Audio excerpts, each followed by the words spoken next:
Hello, welcome to Rafael Technology again. In this session, we'll see how to retrieve the data from SQL database and display it into our Windows Phone applications. So here, what we want to do, we want to enter the account number into the text box field.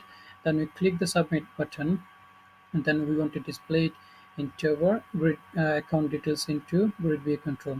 First, let's split the skill management studio. As the interest of time, I already created the record tables. I already inserted some sample data. I already created the store procedure. Name of the store procedure is this. Then if this store procedure expect a parameter is called account number. Then we are saying select everything from the table where account number is like the account number whatever is coming from the parameters. Okay, then let me just open the Microsoft Visual Studio. Here I already defined all the methods that we needed for this session. Here is the method I already created is list of account balance. Basically, this is the name of the class, and this is the name of the method. Then this method we are just passing a string parameter is called account number. Let me show you that the account number this account balance class got the property what the properties got. Let me click the definition. Is the account balance class is having all the string properties like account number, creation date, and rest of the none. Okay, and let me show you the implementation part of this method. In here, we're just doing two methods. In first, we are creating the data table. In this data table, we are passing the account number.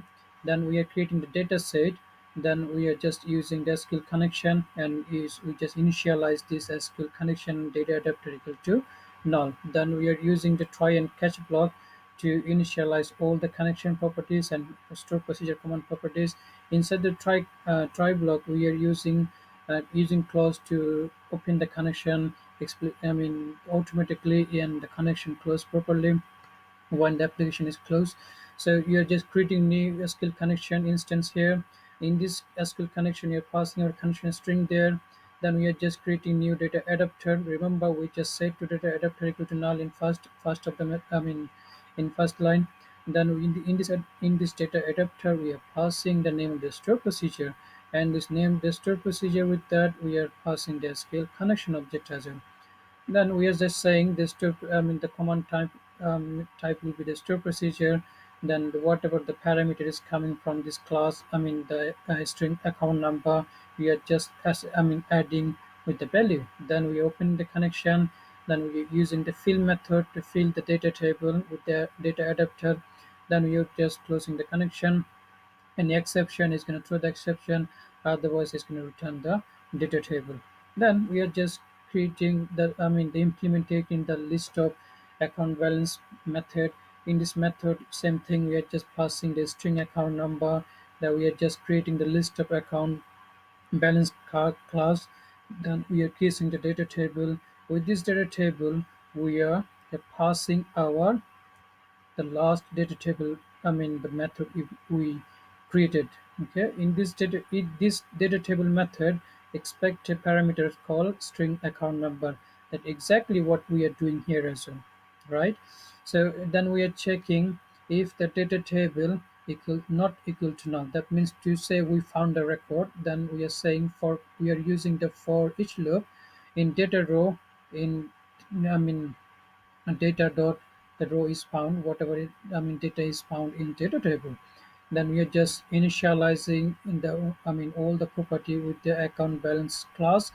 Then we are using the twisting method to converting all the value is present into a database by using row properties, and rest of it so on its own. Then finally we are just adding whatever value is coming from this account number account balance class into our list of account balance class, right? Then we are just returning, then is converting to the list. So this is all about creating the recurrent methods and the interface and everything. Still, if you have any doubt, any question, just feel free to leave in my YouTube channel and my blog. I will get back to you when I can. At this point, let me just open the Windows Phone application is running. It's very simple. Drag and drop couple of level controls with this text box and the grid view control. Let me just double click this button to generate the event handler required to invoke the WCF service.